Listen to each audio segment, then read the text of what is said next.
नमस्कार मित्रांनो, शेळीपालन बिझनेसमध्ये तुमचं मनापासून स्वागत आहे. मित्रांनो, गावरान शेळ्यामागं वर्षाकाठी किती उत्पादन निघालं पाहिजे मित्रांनो? आपला जवळपास 10,000 तुम्ही गावरान शेळ्या घेतल्या तर मग तुम्हाला किती उत्पादन निघालं पाहिजे मित्रांनो 12 महिन्यात?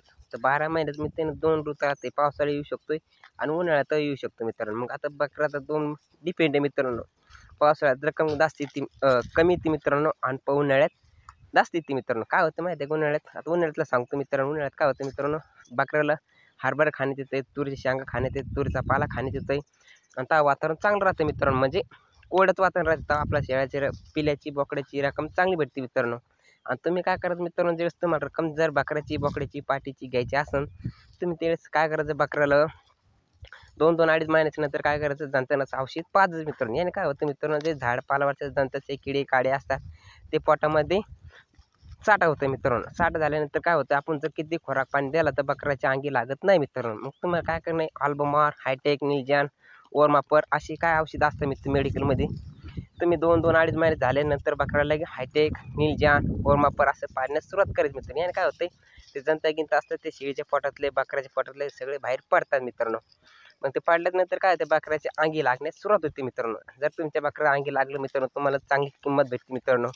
माल आहे तर मोल भेटते. म्हणजे जर क्वालिटी चांगली असली मित्रांनो, तुम्हाला व्यापारी 100% ते पैशाचे बकऱ्याचे पैसे देऊन जातो मित्रांनो.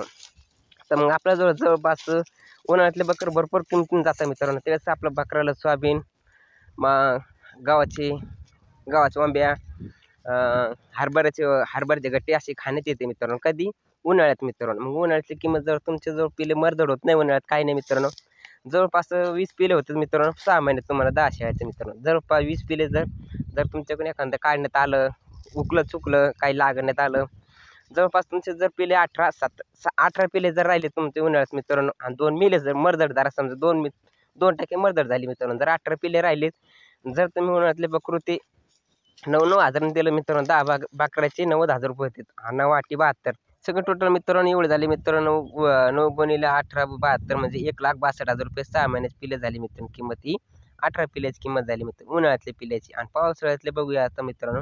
पावसाळ्यात तेव्हा सहसा अंगी लागत नाही बकरं मित्रांनो. पावसाळ्यात सुरू असतं मित्रांनो, थंडी वाजते पिलेलं, पावसाळ्यात भिजून येतं मित्रांनो, आणि पावसाळ्यातले बकरं थोडे खराब पडते मित्रांनो, एवढे काय अंगी लागत नाही मित्रांनो. त्यावेळेस काय होतं मित्रांनो, चांगलं खायला भेटत नाही त्यावेळेस, काय नाही, हेच युरोपाला असतं मित्रांनो. उन्हाळ्यातल्या बकऱ्यात सगळे कसं असते, चांगलं खायला भेटते, हरभऱ्याचे गट्टे, सोयाबीन, तुरीच्या शेंगा, म्हणून वातावरण चांगलं असतं मित्रांनो. उन्हाळा असतं मित्रांनो, कडक उन्हाळा असतं, त्यावेळेस बकऱ्याच्या अंगी लागण्यास सुरुवात होते. त्यावेळेस काय असतं मित्रांनो, पिसा नसतात, गोचिड्या नसतात, त्यावेळेस उन्हाळ्यात मित्रांनो तेव्हा बकऱ्याच्या अंगी लागते मित्रांनो. आणि पावसाळ्यात काय असते मित्रांनो, बकऱ्याच्या अंगाला गोचिड्या होते, पिसा होत्यात, वातावरण चांगलं नसतं मित्रांनो पावसाळ्यातलं मित्रांनो. त्यावेळेस बकरं आपले झटकून निघते मित्रांनो. जर तुम्ही जर बकरू पावसाळ्यातलं बकरू 7-7 हजारांनी जर विकले मित्रांनो, त्याची मरदड काय होती मित्रांनो, त्यातली मित्रांनो तर मरदड होती त्यातली. जर बकरं तुमची 20 पिले निघली तर तुमची जर चुकून तुमचं बकरू तर 15 जर राहिले, 5 जर मरदड झाली मित्रांनो, तर 15 जर बकरं तुम्ही आरामशीर सांभाळले 7-7 हजारांनी जर विकले पावसाळ्यातले बकरं, तर 7-7 तर 70,000 रुपये होते मित्रांनो 10 बकऱ्याचे. आणि ते 7-5 35 1,05,000 रुपये तुम्हाला पावसाळ्यातले बकऱ्याचे आरामशीर राहते मित्रांनो 10 शेळ्यामध्ये मित्रांनो, गावरान शेळ्या मागं मित्रांनो. माहिती चांगली वाटली मित्रांनो, जरूर सबस्क्राईब करा. मनापासून धन्यवाद.